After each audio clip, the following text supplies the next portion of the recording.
minister stands here to try and run away from responsibility. Yes, farmers were affected. Farmers who are protected by Article 46, which provides for protection of consumer rights. Yes, poor farmers. So as the committee deliberates on this, please bear in mind that farmers were affected, farmers are crying.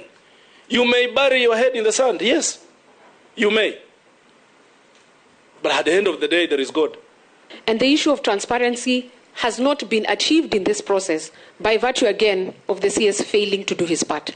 The CS, on a number of occasions, and the public is aware, has come out to actually call it different scenarios. One, there is no fake fertilizer. Two, no, it is a soil conditioner. No, it is substandard. That itself erodes public confidence. How do you expect us to trust you with that same office that we as taxpayers pay our hard-earned money to contribute to the GDP of this country?